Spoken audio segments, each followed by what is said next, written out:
Ms.Susi Snyder. Susie is with IKV Packs Christi in the Netherlands, and we look forward to your remarks. Thank you very much. Good morning, everyone. I'm going to follow up a little bit from Tilman and talk about how we can engage in not just this need to outlaw, but also to eliminate nuclear weapons and to maintain a global architecture, to maintain a global system that keeps a nuclear weapon-free world. I strongly believe that we need a whole-of-society approach to doing this, to specifically stigmatize, ban, and eliminate nuclear weapons, as President Fischer of Austria has said. We've already seen in the last few years the increasing impact of working with humanitarian organizations, working with trade unions, but I want to talk about engaging with a new area, specifically the financial sector. Last month, my organization published a report called Don't Bank on the Bomb. And we did this so that we could look at the opportunities that exist to strengthen the global stigma against the possession, maintenance, and modernization of nuclear weapons.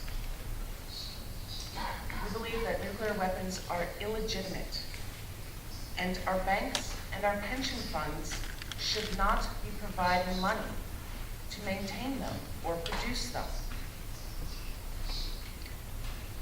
Our research found that 298 financial institutions from 30 countries invest $314 billion in maintaining and modernizing nuclear arsenals. In that, 5 Japanese banks were identified.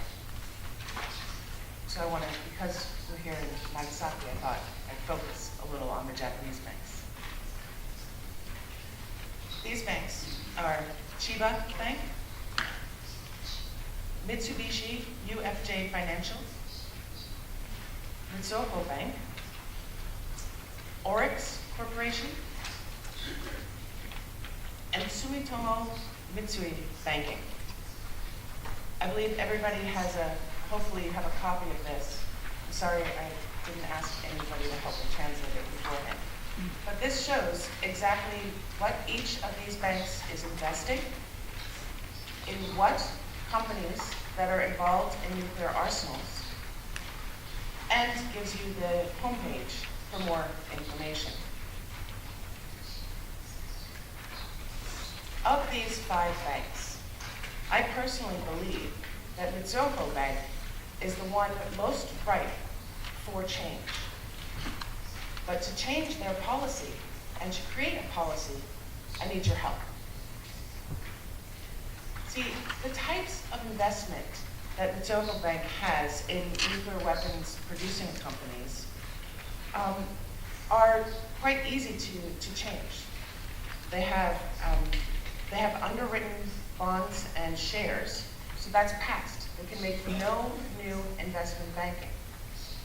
And they have extended loans. The thing is, it's a very special type of loan that they can stop at any time and preserve their reputation as a good actor, as a good corporate bank. They have reacted to previous information that they are involved in financing the nuclear weapons industry with a kind of interest. And so I think they are a good target. And on their website, they specifically say that their corporate social responsibility goals should contribute to the sustainable development of society. Nuclear weapons are not part of the sustainable development of society. And I believe that reaching out to this particular bank can generate a good policy that prohibits any type of investment in any type of nuclear weapons producing companies. Our report found 12 banks and pension funds, 12 financial institutions, that have excellent policies in this way. These policies are public, and they are a model for others. We found 20 more that have good policies, but that could be a little bit stronger. And we're working with these financial institutions to make them strong, so that we can have a list when we update our report next year. We're hoping to have 60 financial institutions with comprehensive policies prohibiting any investment in nuclear weapons production. This is an important part of building a whole of society approach to the maintenance of a world free of nuclear weapons. See, when we get a treaty that outlaws this one remaining weapon of mass destruction that is not yet comprehensively illegal, we're going to have to figure out how to eliminate it and make sure that we have a good, strong stigma that prevents the use, but also the possession of these weapons and encourages its elimination in a good, verifiable, and comprehensive way. So that's one of my recommendations, is that we can work, especially targeting Mitsoko Bank, to get them out of the nuclear weapons industry. The second thing I wanted to talk about is looking at, I live in Holland, and unfortunately the Dutch Air Force practices every year how to drop nuclear weapons, because we have 20 US nuclear bombs stored in the south of our country. It's a very tiny country, and it makes us vulnerable. We don't like that. But my country, the Netherlands, works closely with Japan as part of the Non-Proliferation Disarmament Initiative. And that's the second thing I want to talk about today. The NPDI, Non-Proliferation Disarmament Initiative, was established in 2010. And its goal is to take forward the action plan from the 2010 NPT Review Conference. They want to put forward concrete recommendations towards getting that action plan fully implemented. And actually, it's not a bad idea. It's a good grouping of countries that hopefully can have some influence. But to make a difference, the NPDI has to challenge some of their own national positions. And that's something that is very similar between the Netherlands and Japan, and not just these two countries. So the NPDI is made up of Australia, Canada, Chile, Germany, Mexico, the Netherlands, Poland, Turkey, United Arab Emirates, and just recently expanded to include Nigeria and the Philippines. And its credibility is vested in this broad geographical representation.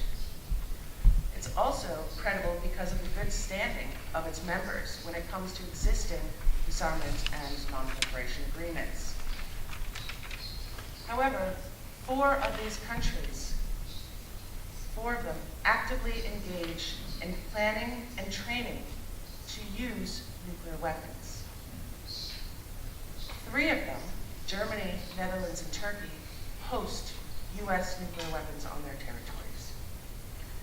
And they've made it clear, at least in Netherlands and Germany, the parliaments have made it absolutely clear they want these weapons out.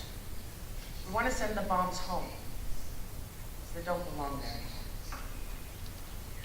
One of the challenges for NPDI is that most of the countries in this group of 12 also host US military personnel and facilities. Germany, Japan, and Turkey have been instrumental in US military interventions and operations, and host dozens of US bases and thousands of US troops. Poland recently welcomed the stationing of US personnel. Chile just agreed to a US military facility. The UAE, United Arab Emirates, is a security partner of growing importance for the US, granting space for special forces.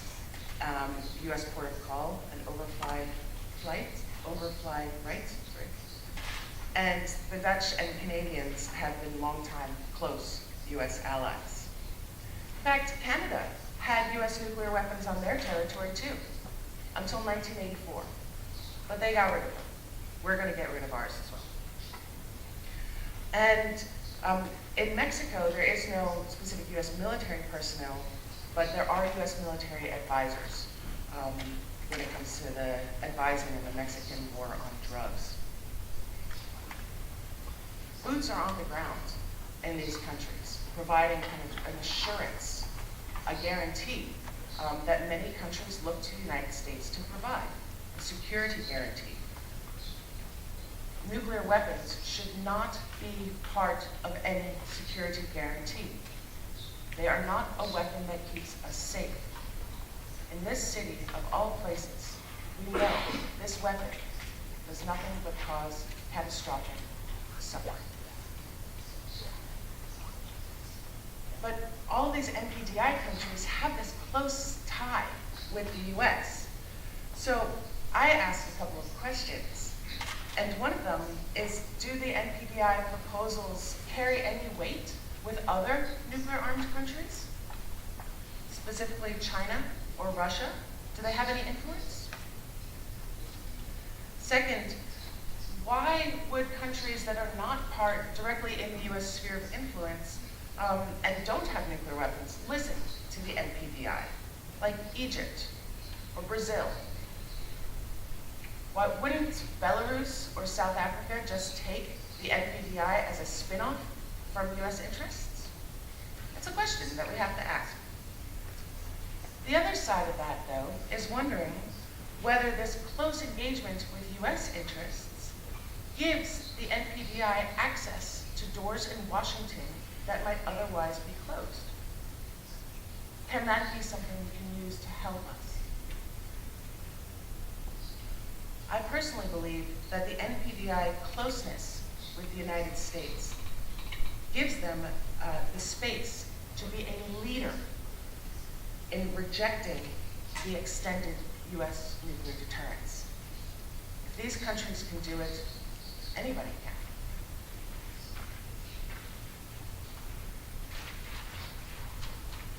Now, one of the main objectives that the NPDI has made clear is that its priority is to focus on efforts to further reduce the role of nuclear weapons in security strategies. So these 12 countries want to reduce the role of nuclear weapons in security strategies. And I believe that they can start at home. And that's the last thought I have with you today. These NPDI countries who will be meeting in Hiroshima in April 2014 can start to live up to what they want others to do and can eliminate the role of nuclear weapons in their national security strategies and be leaders towards a world free of nuclear weapons. So, thank you very much.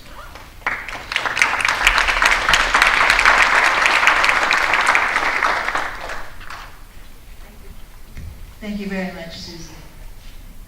Our next speaker will be Dr. David Krieger, the president of the Nuclear Age Peace Foundation, and I think a person well known to all of you here.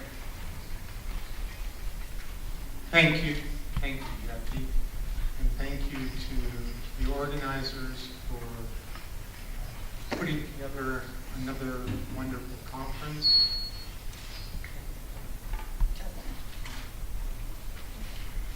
So, many thanks for inviting me back to Nagasaki.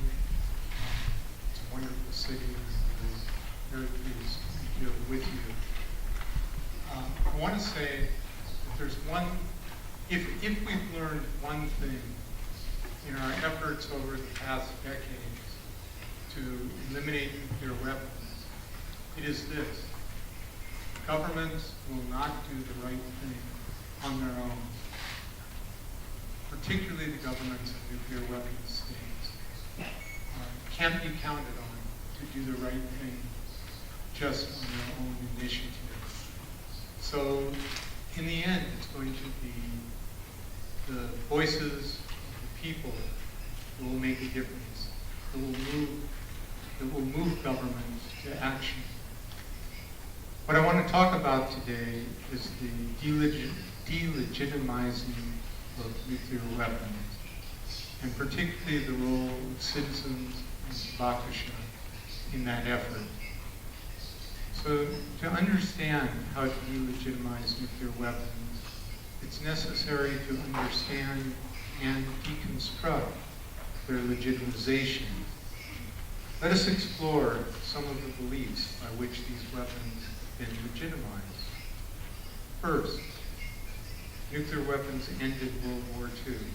Now, I'm talking about beliefs that give legitimization to nuclear weapons that need to be deconstructed and shown to not be true. So first, nuclear weapons ended World War II. Second, nuclear weapons prevent war. Third, no rational leader would use nuclear weapons. Fourth, nuclear weapons make countries more secure. And fifth, nuclear weapons are needed to protect against a nuclear attack. So I think we should examine these beliefs and check their basis in fact if we're going to delegitimize the weapons. So first, nuclear weapons ended World War II. At the end of World War II, Japan was trying to surrender. Nearly all of its major cities had already been destroyed by conventional bombing. With the Soviet entry into the war in the Pacific on August 9, 1945, Japanese leaders knew they had no chance to prevail. It wasn't nuclear weapons that ended World War II. It was the Soviet entry into the war in the Pacific. Nuclear weapons caused massive suffering and death in a country that was, in essence, already defeated and trying its best to surrender. Second belief, nuclear weapons prevent war. It is said that the threat to use nuclear weapons has prevented war. But actually, many wars have occurred during the nuclear age. Nuclear weapons have not caused wars, but they also have not prevented wars. Countries with nuclear weapons have thankfully been reluctant to use them, even when losing a war. Examples include the United States, Vietnam, the United Kingdom, and the Falkland Islands, and the Soviet Union in Afghanistan. All cases where nuclear powers lost a war and did not use nuclear weapons to prevail. Third, no rational leader would use nuclear weapons. Actually, a presumably rational leader, Harry Truman, did use nuclear weapons in the Japanese cities of Hiroshima and Nagasaki. As you know, there is no guarantee that another rational leader in possession of nuclear weapons will not decide that the use of these weapons is his or her country's best interest. In addition, not all national leaders are rational at all times, and particularly in times of stress. Some national leaders are simply not rational, even under normal circumstances. I'm glad you appreciate that thought. Fourth, nuclear weapons make countries more secure. They actually do not do so. If a country has nuclear weapons, it is certain that it will be targeted by nuclear weapons. The ability to retaliate with nuclear weapons does not assure that another country will not attack you by accident or by design. It only assures that you can retaliate. And retaliation gives you small compensation after a nuclear attack. The fifth and final belief that I'm going to talk about today is that nuclear weapons are needed to protect against a nuclear attack. Not so. The best protection against the nuclear attack is the global elimination of nuclear weapons. If there are no nuclear weapons on the planet, no country can be attacked by nuclear weapons. Now let me talk for a moment about what nuclear weapons really are. We talk about nuclear weapons as though they're some part of the category of weapons, like a rifle, or like artillery. But in fact, nuclear weapons are a totally different category. And to delegitimize nuclear weapons, people need to understand what nuclear weapons really are and really do. They need to understand that nuclear weapons undermine their security rather than enhance it. They need to call these weapons by their true names: devices of mass annihilation and instruments of omnicide, the death of all, which of course nuclear weapons are capable of. When we speak of nuclear weapons, we refer to the most deadly, dangerous weapons ever created. This is how retired U.S. Air Force General George Lee Butler, once in charge of all United States strategic nuclear weapons, described these weapons. Quote, "Nuclear weapons give no borders. Their effects transcend time and space, poisoning the earth and deforming its inhabitants for generation upon generation. They leave us wholly without defense, expunge all hope for survival. They hold in their sway not just the fate of nations, but of civilization." And that's coming from a four-star U.S. general who was once in charge of all of these weapons. Religious leader and Nobel Peace Laureate Archbishop Desmond Tutu has an equally strong view of the nature of nuclear weapons. And I quote him here, "Nuclear weapons are an obscenity. They are the very antithesis of humanity, of goodness in the world. What security do they help establish? What kind of world community are we actually seeking to build when nations possess, threaten to use arms that can wipe all of humankind off the globe in an instant?" Now, in a situation where governments are lacking the political will to take action, I think there is an extremely important place for Hibakusha to tell their story. No group of people can reach the hearts of their fellow humans and make clearer what these weapons really are than the Hibakusha, the survivors of Hiroshima and Nagasaki. That is why their words and their pleas are so important. They have lived with the pain and sounded the warning. Because the Hibakusha are growing older and becoming fewer, their message to the world is even more precious and comes with a greater sense of urgency. I would urge young people, particularly young people, to reach out to Hibakusha, learn from them, and help and convey their message to the world. Make their conclusions about the need to abolish nuclear weapons also your own message to the world.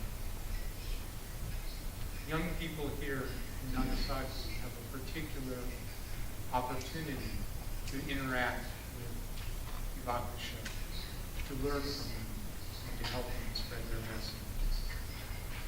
Nuclear weapons endanger all of us. In the crisis of shared danger comes the possibility of shared action to overcome that danger.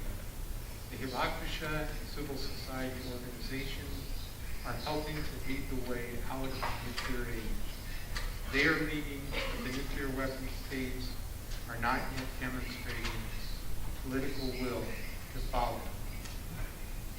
Now I want to suggest that we need a new ethic that guides our behavior in the 21st century. A new ethic for the nuclear age. Nuclear weapons are an absolute evil. They are the ultimate suicide note to the planet.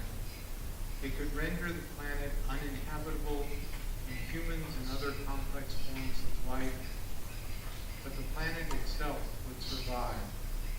The worst that we could do to it.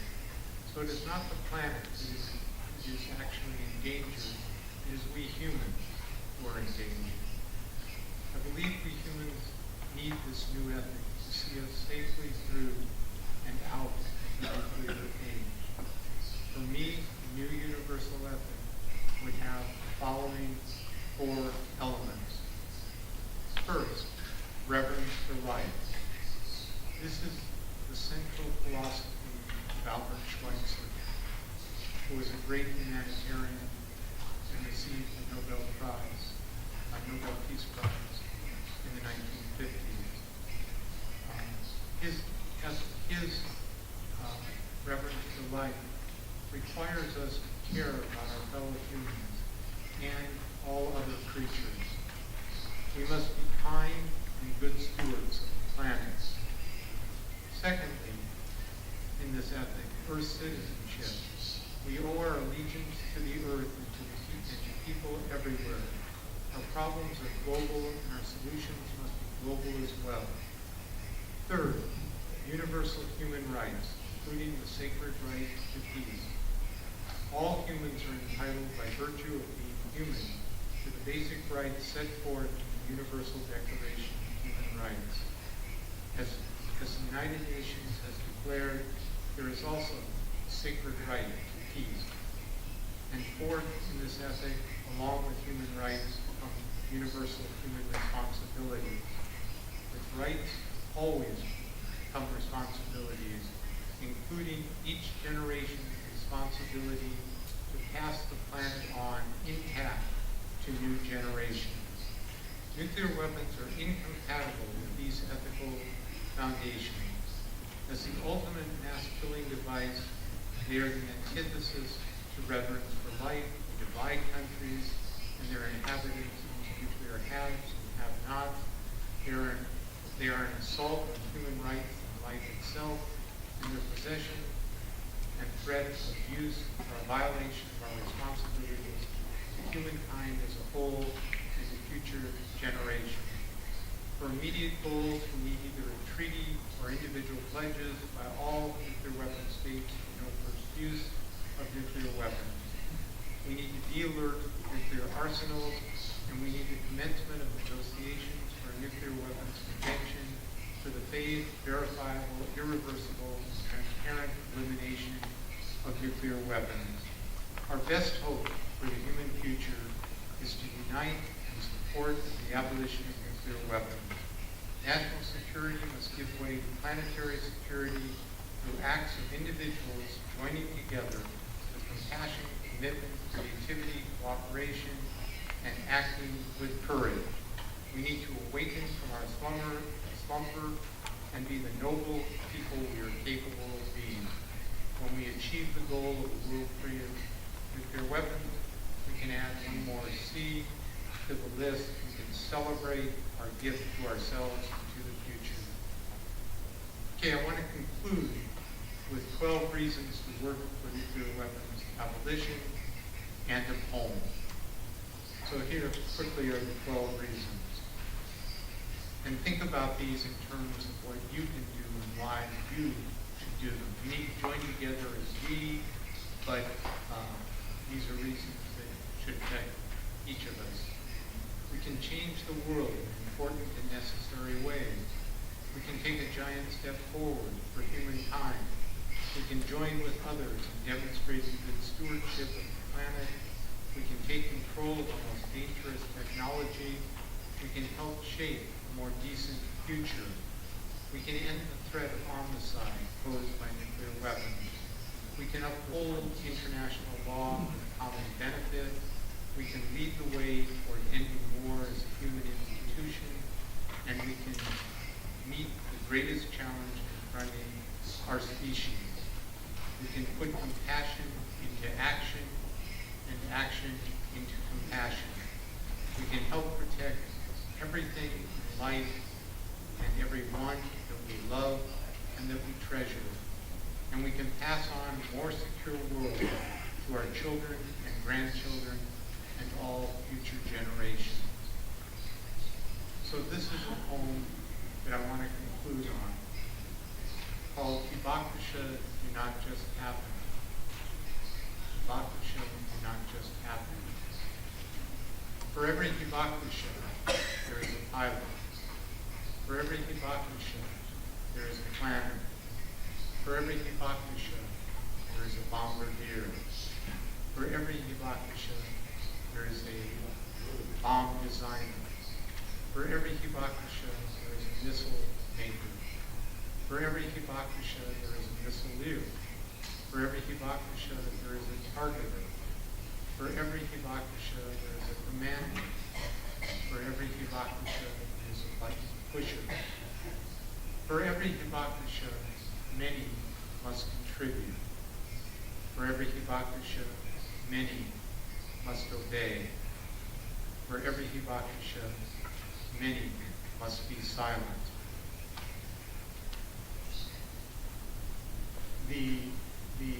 It's the silence. It's the silence that allows governments to lack political will to bring about the change that is so badly needed. So I urge you all to raise your voices, take a firm stand, and to be leaders, each of you, to be leaders in the movement to abolish the weapon. Thank you.